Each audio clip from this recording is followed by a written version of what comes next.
Macedonia did a 50, and this time I'm going to do a review of the PlayStation Vita game Drive Girls, so let's just get on with this. So, first of all, the story in this game isn't very good. I mean, they didn't really try very hard to story this one. The plot, essentially, I could sum up in one sentence. So, city gets abandoned, gets attacked by robot insects and robots. You're just the Drive Girls, a bunch of girls who can transform into cars, and there's no explanation why they can do that, so don't expect one. And that's about the entire plot. The characters have very little personality. They're just like one note. It's like, here's the Brady one, here's the dopey one, and you know, that kind of thing. The fact that there's only a whopping 6 characters in the entire game, yes, only 6. 5 of them are actually playable. One's an NPC who just gives you dialogue and talks to you, and oh yeah, and there's a shopkeeper, but she never has any dialogue whatsoever. She's just the shopkeeper. And yeah, when it comes to the story, there's not much to this game. It's pretty bland in that thing.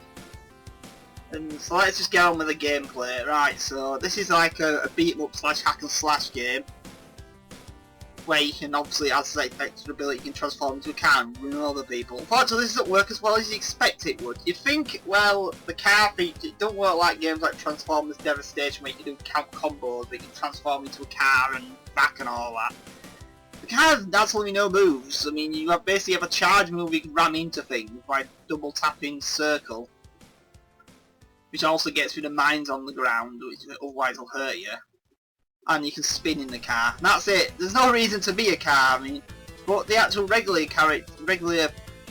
human form doesn't have any better moves either. I mean, there's very small moveset in this game. You've got like a punch. You've got like one attack, a weak attack and a strong attack. That's it. There's no like crazy combos. There's no like leveling up system to learn extra moves or anything like that. You basically got 2 buttons, and a jump attack, and that's about it.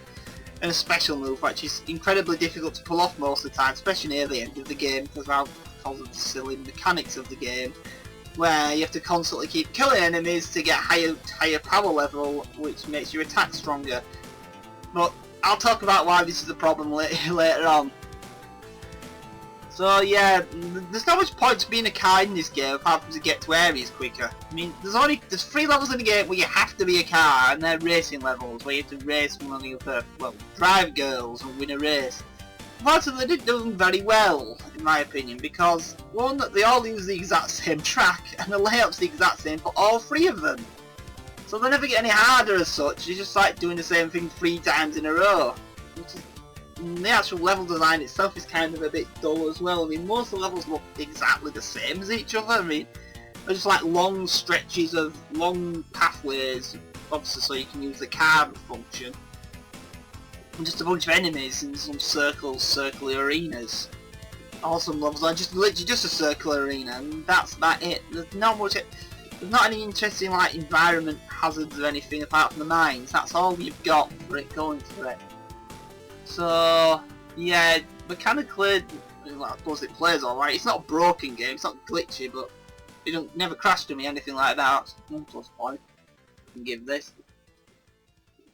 But yeah, the story mode's about, it's like 20 like 3 chapters long, and there's about 5 extra chapters after that, and beat all them, you unlock the final character.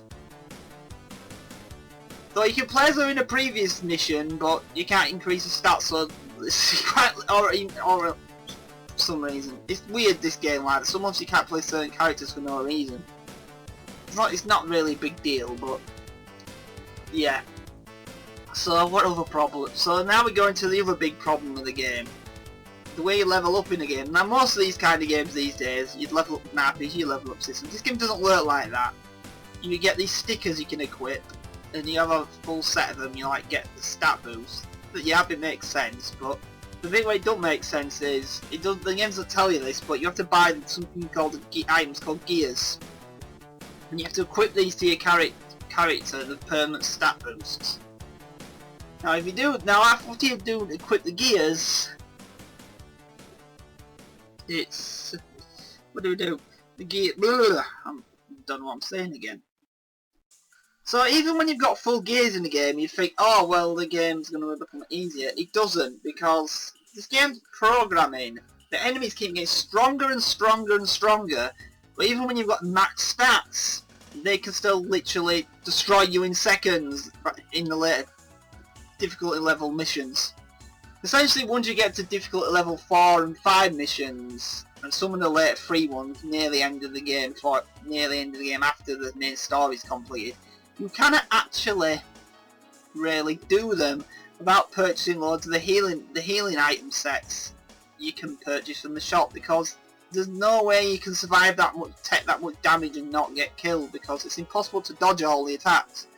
So then the entire game just becomes spam healing items and you're nearly dead all the time and quickly switch. There's also some potent guns in the game which also use your power bar, but you probably never ever use them, because the way the power bar works is, as simple as, kind of stupid. And the problem with the big power bar is, once you get to the higher end levels of this game, it just becomes unfair.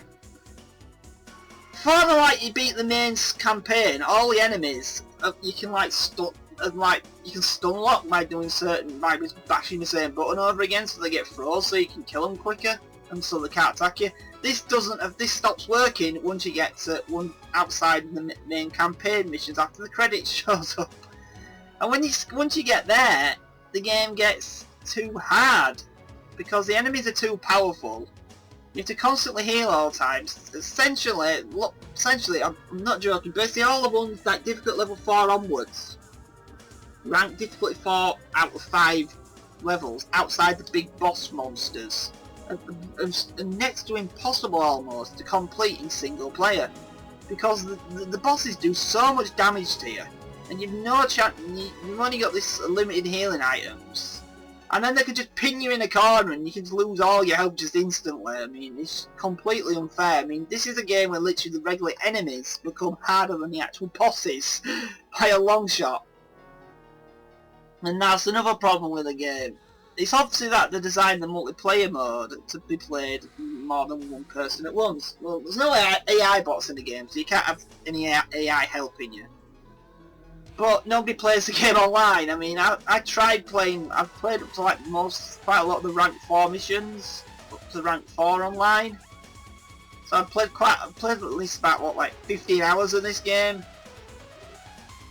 The actual campaign only took me under 7 to beat, so I got that far into the game. But I've only ever encountered once while playing it, one other person online, and even the online seems kind of a bit weird and broken in this game, because there's not much punishment for dying. If you're playing with more than one person, yeah, you can revive them, but if you leave them, if you don't get revived in 20 seconds, they just respawn on the map anyway with a full health bar. So there's not much punishment for dying.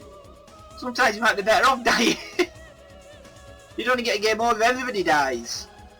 So that's why I think the game clearly wasn't designed to be played single player. For the multiplayer missions, you cannot do them. You have max stats and the best healing item to us, you still get completely destroyed. But yet the actual regular enemy, the actual giant bosses, are actually fairly easy on online, because there's only one of them. Even though they do ridiculous amounts of damage and there's zero chance you can beat them without healing items, you can still actually beat them. You just have to be very, very precise at using the healing items at the right time, so you just don't run out and die. So yeah. So there's quite a lot of problems with this game, and there's a weird and slightly lazy thing in the game is, and maybe it's me noises, but none of the characters have running animations. They all just float. It's like the animators didn't even want to make a character have a running animation. They just hover in the air as a movement animation in human form. Oh, that feels kind of lazy for a game, especially with every single character. I mean, they can't fly, so why are they hovering? I don't know, but yeah. Well, so another lazy thing about the game is most of these kind of games have big long stories. Have lots of 2D images, like single piece of artwork. You know, this game has an amazing 2 in the entire game. 2 of them. Most of the games have hundreds of these, scattered all over the place, but this one has a whopping 2. So yeah, to put it frankly, this game feels really rushed out the door and really poorly designed. And this is where it gets confused and got some lights like this. The developer of it was Tamsoft, and Tamsoft have made lots of other games on the Vita which play exactly like this, and none of them have problems as much as this one. So I'm not sure what happened here. So if you really want to play a 3D like beat 'em up like hack and slash game that's not a Dynasty Warriors game from Vita, similar to this, I'd recommend either one of the Senran Kagura games or Megatech Mention Blank plus Neptune vs Zombies. It was actually all made by the same developer, but they all play considerably better than this game.